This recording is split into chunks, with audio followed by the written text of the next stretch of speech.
Attendez, s'il vous plaît, le Barça, je vous en supplie. Je sais pas exactement c'est quoi les problèmes administratifs, je sais pas c'est quel genre de problème bureaucratique qui fait qu'actuellement il peut pas jouer avec l'équipe A, mais réglez-moi ce problème immédiatement. Parce que Bissiou, il a strictement rien à faire en équipe B. Non mais entre nous, il a strictement rien à faire là-bas. Regardez seulement le but qu'il a marqué aujourd'hui, regardez seulement les actions de son match, regardez comment le mec il est boosté. Un joueur comme ça, tous les jours, ça doit être en équipe A. Selon les rumeurs, le Barça dispose d'un plan de développement clair pour Jesse Bissiou, considérant l'ailier comme faisant partie de l'effectif de l'équipe première, donc pour le coup j'ai envie de dire encore heureux, alors qu'il attend l'autorisation de la Liga en raison de la formalité de son visa en attente. Il s'entraîne et joue avec le Barça Athletic pour maintenir sa condition physique en match. Une fois éligible, Bissiou devrait s'entraîner régulièrement avec l'équipe senior, son inscription en équipe première lui permettant d'accumuler des minutes compétitives à chaque fois que les opportunités en équipe première sont limitées. En tout cas, j'espère de tout cœur que tout ça, ça pourrait être réglé rapidement, comme ça on pourra avoir Bissiou avec la A, car en soi je vous mens pas au vu de ce qu'il propose avec la B, forcément j'ai envie de le voir avec l'équipe A, et vraiment j'espère encore une fois que tout ça, ça va se régler au plus vite. En tout cas l'équipe, n'hésitez pas à me donner vos avis dans les commentaires, histoire de savoir ce que vous en pensez,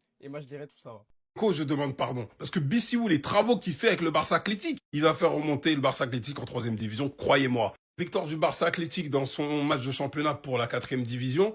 Oui, ils sont tombés bien bas, oui. Avec un Bissiou, mon Dieu, il s'amuse, mais qu'est-ce qu'il s'amuse, mais qu'est-ce que tu fous là-bas, t'as rien à faire là-bas, viens en équipe première en fait. Voilà, ça peut pas être parfait, faut forcément qu'ils encaissent, t'as capté. Mais vas-y, je préfère retenir une chose, c'est que son but, il est trop bon en fait.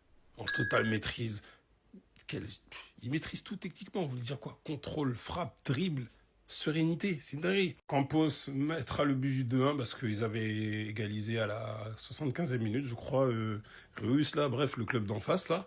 Mais bon, ils prennent la victoire, faut remonter le plus vite possible en D3.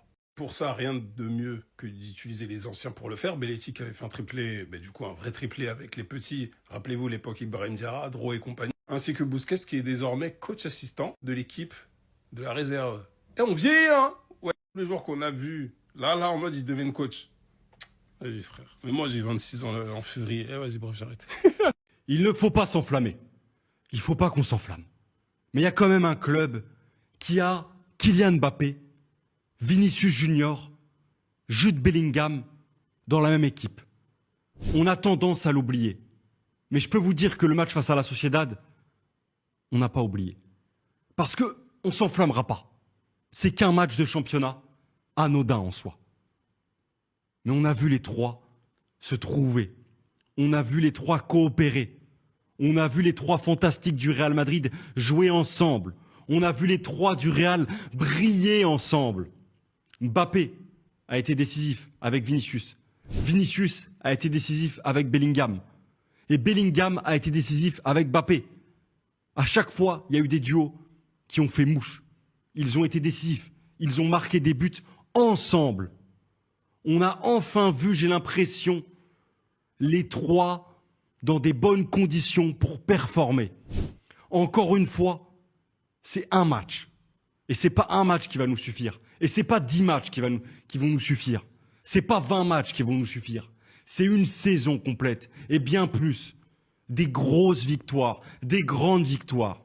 Mais pour le moment, dans le peu qu'on a vu, José Mourinho, il a réussi à faire que les trois s'entendent. Et la connexion entre Mbappé et Bellingham, c'est quand même une connexion qu'on n'a pas assez vue, pas assez exploitée du côté de Madrid. Et quand on l'exploite, on voit les retombées. Ce n'est que la Liga. On attend plus pour la Ligue des Champions, pour la suite. Mais je trouve que ça présage de bonnes choses pour l'avenir. Ça laisse sous-entendre que peut-être que, en dehors du sportif, ils se sont tous mis d'accord et que sur le terrain, ils se sont tous aussi mis d'accord. Et si José Mourinho est le grand artisan de cette réussite, de cette petite réussite pour le moment, entre les trois, il aura toute la gloire en son honneur. C'est vraiment lui le nouveau Dembélé. Bissiou, il est complètement fou. Il fait quoi avec la B? 1, 2, 2, 3 joueurs par terre. Genre, il a coûté que quoi? 8 millions. Mais il est monstrueux. Il est monstrueux. Il joue avec des gens plus grands que lui, hein. Mais on dirait que c'est des petits face à lui. Tellement ce petit, il est boosté. Il remet l'action. Il va pied droit. Tac. Là, changement de direction. Fou. Encore. Les deux au sol. Non, ce petit, il est sale. Fin de frappe. Et il décale. Tout doux. On lui remet. Il tire. Bon, il aurait pu me la mettre, mais les gars, c'est une dinguerie. Parce que lui, c'est pas sa première action, il est monstrueux, hein. Vous pensez qu'il rate devant les cages, il est létal. Il est létal, ce petit. Parce que la fois, il m'a choqué. C'est même pas ce match. Et là, récemment, en match de préparation, avec le Barça, le banger qu'il a mis, ce petit, les gars, je crois que c'est le futur. Là, durant le même match, hein. Aujourd'hui, il allait mettre un banger.